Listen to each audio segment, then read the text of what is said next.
Hello friends, welcome to learn computer GS GS computer training institute के आज के इस ऑनलाइन ट्यूटोरियल में आज हम आपको बताएंगे डेट से related formula.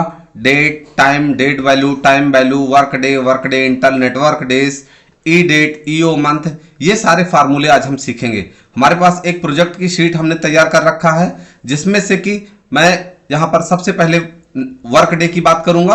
Work day function क्या करता है, ये बाय डिफॉल्ट सैटरडे और संडे को ऑफ कर देता है। बाय डिफॉल्ट ये सैटरडे और संडे को ऑफ कर देता है। तो इस प्रकार से अगर हम हॉलीडेज को भी काउंट करें, तो एक हमारा प्रोजेक्ट चल रहा है। अभी प्रोजेक्ट में जो फर्नीचर वर्क है वो 20/2 को स्टार्ट हुआ है और हमारे बंदे ने बोला कि 15 दिन लगेगा काम को फिनिश होने में। तो इस प्रकार से सैटरडे, संडे और हॉलीडे को ऑफ करके जो हमारा काम फिनिश होगा 15 डेज में, तो क्या होगा 13 मार्च को ये क्या होगा, फिनिश होगा। आइए हम इसको करके देखते हैं। मैं सबसे पहले यहां से इसको डिलीट कर देता हूं। और मैंने बताया कि जो वर्क डे फंक्शन होता है, वर्क डे फंक्शन क्या करता है, ऑटोमेटिकली सैटरडे और संडे को स्किप कर देता है, काउंट नहीं कर देता है। ये स्टैंडर्ड फार्मूला है। Equal work day.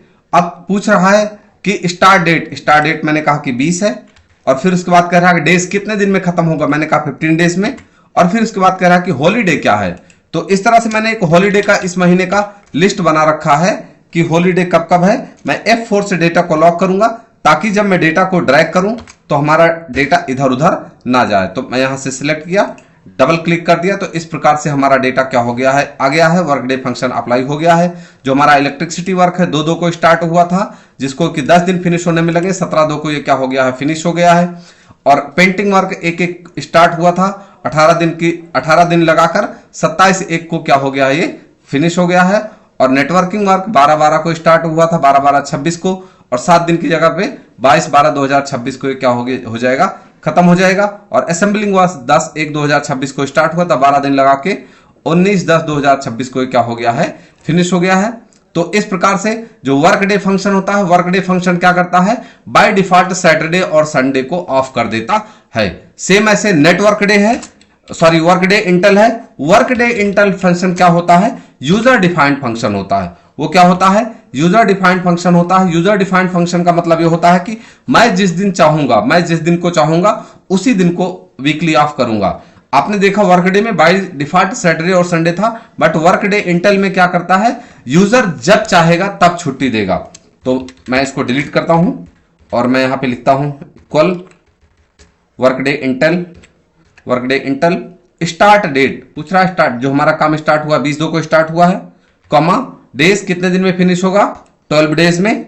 और इस प्रकार से किस दिन आप छुट्टी देना चाहते हैं। तो मैं बोल रहा हूं कि मैं मंडे को छुट्टी दूंगा। मैं डायरेक्ट 12 कर सकता हूं और यहां से मैं टाइप भी कर सकता हूं, तो 12 आ गया, मंडे छुट्टी होगी। और फिर उसके बाद कह रहा है कि हॉलीडेज क्या है, हॉलीडेज मैंने इसको रिवर्स ऑर्डर में क्या कर लिया, सेलेक्ट कर लिया और F4 से वैल्यू को लॉक कर दिया ताकि हमारा कोई भी सेल इधर उधर ना जाए। और मैंने यहां से एंटर कर दिया। तो आप देखेंगे कि जो हमारा काम 12 दिन को लेकर के 20/2/2026 को स्टार्ट हुआ था, वो क्या होगा, 6/3 को क्या होगा, 6/3 को फिनिश हो जाएगा। 12 दिन को लगे, 20/2 को स्टार्ट हुआ है, 12 दिन लगाकर इसमें क्या है, सिर्फ और सिर्फ मंडे छुट्टी होगी। और 20 के बाद 3 तक जो इसमें छुट्टी है, यहां पर 20 के बाद 3 तक कोई छुट्टी नहीं है। तो इस प्रकार से जो 12 दिन का टास्क है 6 मार्च को क्या हो जाएगा, फिनिश हो जाएगा। इसी तरह से 2 को स्टार्ट हुआ था, 11 दिन लगा के 17/2 को फिनिश हो गया है। 1/1/26 को स्टार्ट हुआ था, 15 दिन लगा के 18/1 को क्या हो गया है, फिनिश हो गया है। सेम ऐसे नेटवर्क डेज मैं यहां से नेटवर्क डेज क्या करता है, डे को काउंट करता है कि कितना दिन लगा काम को फिनिश करने में। आप देखेंगे जैसे यहां पे फर्नीचर वर्क 1/1/26 को स्टार्ट हुआ था और 20/2 को क्या हुआ, फिनिश हो गया। तो नेटवर्क डे क्या करता है, नेटवर्क डे भी छुट्टी को, जो मैं छुट्टी दूंगा उस छुट्टी को काटेगा, प्लस बाय डिफॉल्ट सैटरडे और संडे को ऑफ कर देगा। सैटरडे और संडे को ऑफ करने के बाद जो टोटल वर्किंग डे काउंट होगा वो क्या हो रहा है, 34 डेज, नेक्स्ट में 18, 16, 7 और 28 डेज। मैं इसको क्या करता हूं, जैसे अगर आपको डे काउंट करना है कि कितना दिन काम में लगा हुआ है, और अगर आपको सैटरडे संडे ऑफ करना है तो आप नेटवर्क डेज यूज करेंगे। अगर आप सैटरडे संडे को ऑफ नहीं करना है, आप यूजर डिफाइंड ऑफ देना है, तो आप नेटवर्क डेज इंटेल आप ये वाला फार्मूला यूज करेंगे। सबसे पहले मैं नेटवर्क डेज की बात करूंगा। नेटवर्क डेज पे मैंने क्लिक किया है। मैं इस बार सबको एक साथ सिलेक्ट कर लेता हूं। Equal network days, start date पूछ रहा है, स्टार्ट डेट 1/1/26 को, एंड डेट 20/2/26 को, और फिर उसके बाद कह रहा है हॉलीडे क्या है। हॉलीडे को मैं यहां से क्या कर लेता हूं, रिवर्स ऑर्डर में मैं सिलेक्ट कर लेता हूं ऊपर, और F4 से मैंने वैल्यू को लॉक कर दिया, ब्रैकेट क्लोज करके कंट्रोल के साथ इंटर कर दिया। कंट्रोल के साथ इंटर कर दिया तो आप देखेंगे कि इस बार हमें यहां पर डबल क्लिक करने की आवश्यकता नहीं, सारा डेटा जितना मैंने सिलेक्ट कर रखा था सब में फार्मूला लग गया और सारा डेटा अपने आप यहां पर आ गया है।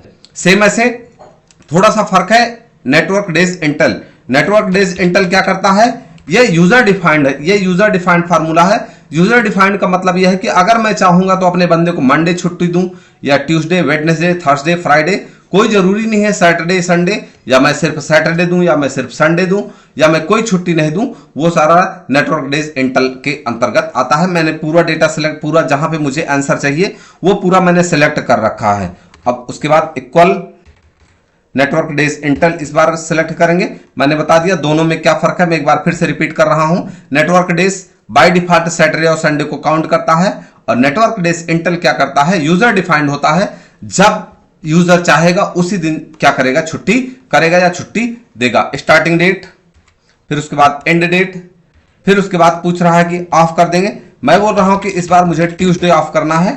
ट्यूसडे मैं टाइप कर दिया, 30 नंबर आ गया, 30 नंबर पे ट्यूसडे है। और हॉलीडेज क्या है, हॉलीडेज जो मैंने रेंज बना रखा है फरवरी मंथ की, वो हॉलीडेज मैंने सिलेक्ट कर लिया। F4 से लॉक करके ब्रैकेट क्लोज करके कंट्रोल के साथ इंटर करेंगे तो इस प्रकार से जो डेटा है हमारा, आप देखेंगे कि यहां पर 34 है और यहां पर 39 है। इसने क्या किया हुआ है, सैटरडे संडे को ऑफ कर रखा है, और इसने क्या किया हुआ है, सैटरडे और संडे को जितने भी टोटल 5 का डिफरेंस आ रहा है वो क्या कर रखा है, काउंट कर रखा है। नेक्स्ट है ई डेट फार्मूला। मैं यहां से स्क्रॉल डाउन करता हूं, स्क्रॉल डाउन। मैंने यहां पर कुछ गुड्स लिख रखा है, डेट ऑफ मैन्युफैक्चरिंग इनकी ये है, तो इस प्रकार से एक्सपायरी डेट मैंने लिख रखा है। और यहां पर जो इसको मैंने क्या कर रखा है कि कब डेट खत्म होगा, मीन्स कि 6 महीने बाद। मैं इसको डिलीट करता हूं और मैं यहां पर इसको भी डिलीट करता हूं, इस सेक्शन को भी मैंने डिलीट कर दिया है। अब मुझे यहां पे एक्सपायरी डेट चाहिए। 9 जनवरी 2025 को बना हुआ है, 9 जनवरी 2025 को बना हुआ है या बनाया जा रहा है। 6 महीने बाद उसकी डेट क्या होगी, हम इसको सीखेंगे। इक्वल ई डेट, आप यहां पर एक्सपायरी डेट निकाल सकते हैं आराम से, इसीलिए मैंने हेडिंग में एक्सपायरी लिख रखा है। और फिर उसके बाद कमा मंथ, 6 मंथ।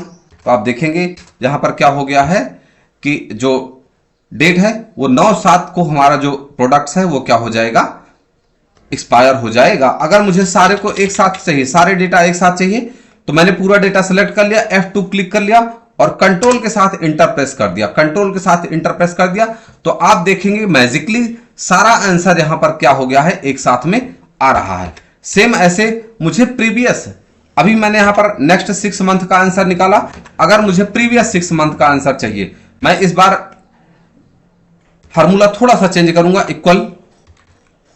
इक्वल ई डेट, मैं जूम करता हूं कि जो हमारा प्रोडक्ट है वो 7/9 को स्टार्ट हो रहा है, 7/9 को बना था और इसके पहले की 6 महीने, इसके पहले का मुझे 6 महीने चाहिए, तो मैं माइनस C35 कर दिया, इसको दे दिया। तो आप देखेंगे कि यहां पर वही वाली रिवर्स डेट क्या हो गई है, आ गई है। इससे हमने ये सीखा कि अगर कोई भी प्रोडक्ट अगर 7वें महीने में अगर एक्सपायर हो रहा है तो 6 महीने की वैलिडिटी के साथ वो कब बना था, आप यहां पर देख सकते हैं कि वो कब बना था। 36 महीने की वारंटी पर तो 25 3 28, आप यहां पर देखेंगे 28, और मैंने उसको रिवर्स ऑर्डर में कर दिया तो यहां पर फिर 10/1/2025 हो गया है। तो इस प्रकार से आप नेक्स्ट डेट और नेक्स्ट डे और प्रीवियस डेट या नेक्स्ट मंथ या प्रीवियस मंथ आप क्या कर सकते हैं, ई डेट के माध्यम से आप क्या कर सकते हैं, उसको निकाल सकते हैं। नेक्स्ट है जैसे ईओ मंथ, मुझे last day of the month, किसी भी डेट की last day of the month निकालना है। Equal EO month, start date, और मैंने कॉमा करके 0 कर दिया है, ब्रैकेट क्लोज कर दिया, कंट्रोल के साथ इंटर किया तो ये क्या कर रहा है, last day of the month बता रहा है, last day of the month. अगर मुझे first day of the month करना है तो मैं कुछ नहीं करूंगा, सिलेक्टेड है पूरा, मैं F2 क्लिक करूंगा और यहां से मैं इसको करता हूं कि -1 और यहां से कर देता हूं +1, -1 +1 कंट्रोल के साथ इंटर कर दिया।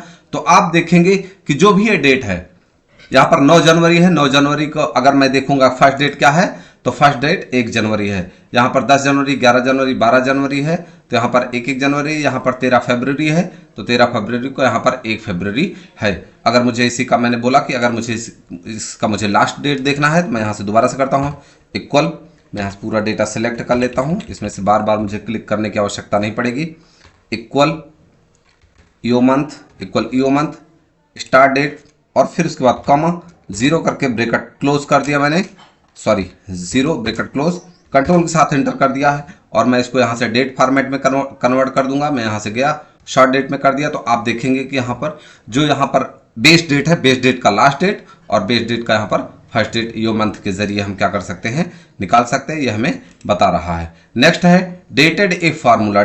डेट इफ का यूज करते हुए किसी की एज को कैलकुलेट कर सकते हैं, या कोई हमारी कंपनी में कब ज्वाइन किया था और कब गया, तो उसने कितने साल हमारे यहाँ काम किया, इसको भी हम आसानी से कैलकुलेट कर सकते हैं। मैंने पूरे डेटा को क्या कर लिया, मुझे जहां पे आंसर चाहिए वो सिलेक्ट कर लिया है। Equal dated if, bracket open कर देंगे, joining date comma leaving date, फिर कॉमा, फिर डबल इंटू कॉमा के अंदर मैंने वाई लिख दिया, वाई करके ब्रैकेट क्लोज करके कंट्रोल के साथ इंटर कर दिया। तो आप देखेंगे कि जो पहला एम्प्लॉय है जिसने कि 5/12/1990 में ज्वाइन किया था और 20/2/2026 को उसने क्या किया हुआ है, छोड़ा हुआ है। तो इस प्रकार से उसने क्या किया कि लगभग 35 साल हमारी कंपनी में उसने काम किया है। दोस्तों, अगर आज की इन्फॉर्मेशन आपको अच्छी लगी हो तो प्लीज वीडियो को लाइक करें और चैनल पर नए हैं सब्सक्राइब करें और दोस्तों के साथ शेयर करें।